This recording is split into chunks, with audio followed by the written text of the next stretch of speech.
Hey guys, it's Alec Torelli. Welcome back to my YouTube. Today I'd like to talk about what everyone, at least it seems in my social circle, what everyone's talking about, NFTs, and are they in a bubble? For those that don't know, NFTs are non-fungible tokens. It is basically the ability to prove that you own a piece of something that is digital. So it's different than a JPEG. People that don't understand NFTs think that, okay, I could just copy and save that image. Let's say it's a piece of digital art, right? It's a piece of a beautiful design digital art, which most of them are, but let's say it is. People could say, well, I could right click and save that image. I have the same thing that you have. No, you don't. You have a copy of an image, whereas I own the actual original image. That's like saying, oh, you have the Picasso that Picasso painted. I could just take a photo of that and I have the same Picasso. Like, one of them is worth priceless and the other one's worth zero. So it's like, I don't understand why this is so hard for people to understand, just because it's digital. Anyway, NFTs are absolutely here to stay. They are a thing of the future. They're going to be a massive part of the way that we redefine collectibles, redefine art, redefine digital land, redefine value. And they are going to become an asset class. I'm 100% convinced this is going to be a huge part of the future of our world. But are we in a temporary bubble? So in the same way I made a video in 2017 talking about the same macro narrative of Bitcoin, it really reminds me of that same place we are today in the NFT market. Bitcoin was pumping. It went from, let's say, whatever, it started at the low in 1,000. It was pumping up to 1,000. It was on its way to 20,000. And it was very volatile at the time because it was nearing the highs. And I made a video saying, I think short term, we are going to be, we might reach the high, but long term, we're going to 1 million. Like, long term, this is going to be a massive way that we redefine what value is. And this is disrupting money. Bitcoin is here to stay in the macro. So I made a video about what I think is going to happen in the short term, what I think is going to happen in the long term. Turned out to be pretty correct. We haven't gone to 1 million yet, but we've at least 5x from there. Bitcoin has been here to stay. It lived out the crypto winter, as it's called, of the point where it diminished off that top of 10, 15, 20,000 and then went down to 3,000. Now it's back up. It went up to 60. It's around near there. And so Bitcoin was here to stay. NFTs are going to follow the same pattern. They're here to stay, but right now they are perhaps in a temporary bubble. Where we are at in NFTs reminds me a lot of, and again, this is not financial advice, just my own 2 cents. I haven't been in crypto since the beginning, but I've been in it a long time. It reminds me of the Bitcoin explosion in 2017. It reminds me of crypto kitties, which were the first NFTs that I ever bought when they first came out on Ethereum.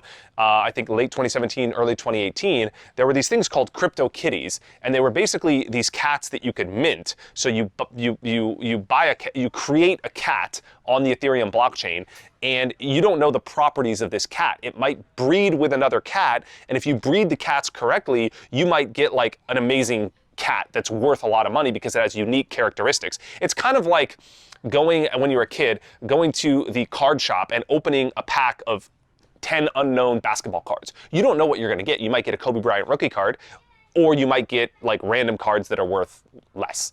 And so it's kind of like that with minting these kitties. So it was highly addictive because it was gamification, and it was also novel because it was new. It was the first application of NFTs really on the blockchain that went mainstream. And so we were minting these at such a high pace, and I was dabbling around. It was fun, it was novel, it was unique, it was cool to be a part of history at the time. And it was clogging the Ethereum blockchain. Like, it was like literally slowing down Ethereum because it was like overloaded at the time because there was so much usage. And they were in a bubble. Like, and these cats were selling for ridiculous prices, at least at the time.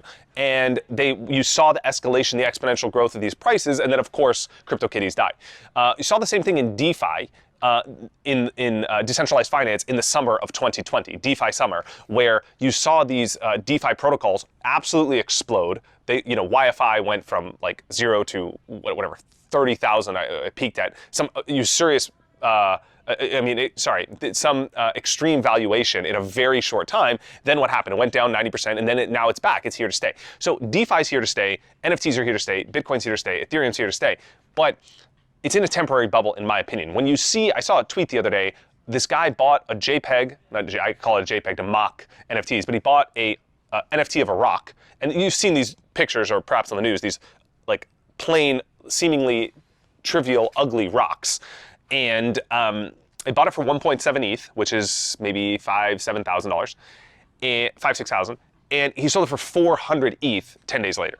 Okay, so that is not sustainable. That exponential growth, that mania of, buying and 200xing in 10 days, and the craze. And when you see, I saw this article on Twitter, a 12-year-old made 400 ETH or something like that on selling NFTs through learning how to code.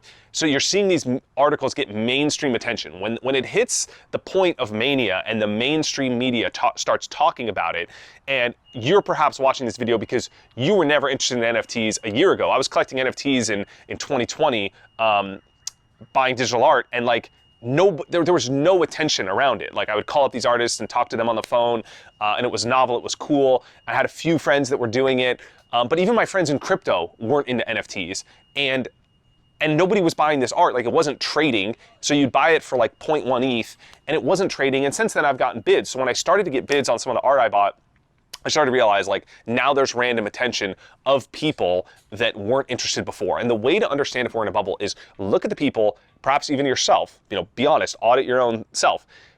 If you had zero interest in this before, and now there's massive interest in this because the underlying thought is, I want to make money quickly, we are in a bubble. So anytime there's disinterest in a project, and there's immediate and sudden and rapid interest because of the speculative fact that people want to make money quickly, that is a sign that we are in an unsustainable bubble. Now, what's going to happen long term? NFTs, perhaps, we might have reached the top, we might not have. They call it the everything bubble, so it might be the top, they might not.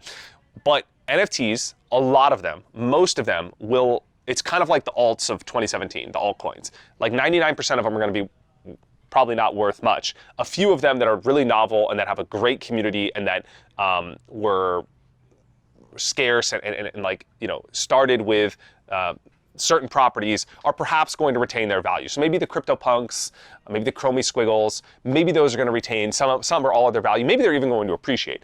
99% of NFTs are going to go down 80, 90%, in my opinion. And it's going to remove all of the paper hands. What's going to happen then? People are going to call NFTs a scam. They're going to call NFTs a scam the same way they called Bitcoin a scam, the same way they called DeFi perhaps a scam. So they're going to call it a scam. People are going to write off NFTs. A lot of people are going to lose money that are buying at the top right now, in my opinion. And then what's going to happen? We're going to have this capitulation. And in a year or two later, people are going to realize that NFTs still have value. There's going to be a lot of development and work being built on artists that are creating amazing things and amazing projects. Smart money is going to start buying, and we're going to have another bull market later on in the 2020s where NFTs are going to be here to stay. People are going to realize it, and then the next generation of people are going to wake up to what NFTs are. And with each iteration, each generation of people that start to come into the crypto ecosystem, the last low is not as low as the previous one. So if this one we lose 90%, then we go up, then we lose 80%, then we go up, then we lose 80%. Like, each low is higher than the previous low, and we have these cycles, the same thing that's happening with Bitcoin. So NFTs are here to stay. They're going to be huge. Is now the best time to hop in and buy when there's absolute mania and a JPEG of a rock is going from 1.7 to 400 ETH in 10 days? Probably not the best time to get in. You might have missed this wave. Is there going to be another wave? Sure. If you're buying something that you absolutely love that has personal meaning and value to you, what is that worth? That's for you to decide what that's worth. If you're buying a JPEG today to flip it tomorrow, you're probably not going to want to be investing in that, in my opinion. Again, this is not financial advice, just my personal 2 cents. This is my opinion. If you're coming into something new, pay attention, audit your own behavior. Audit the behavior of the dumb money around you. If the people are coming into something new, they start talking about something they had zero interest in before, they start learning about it really quickly to flip something to make money in a short time frame, that is when you want to avoid. As Warren Buffett says, be greedy when people are fearful, be fearful when people are greedy. I'm Alec Torelli. Subscribe to this channel if you want more awesome content on crypto and things I learned in poker that apply to life. Appreciate your time and attention. Smash that like button too. I'd appreciate it. I'll see you in the next one.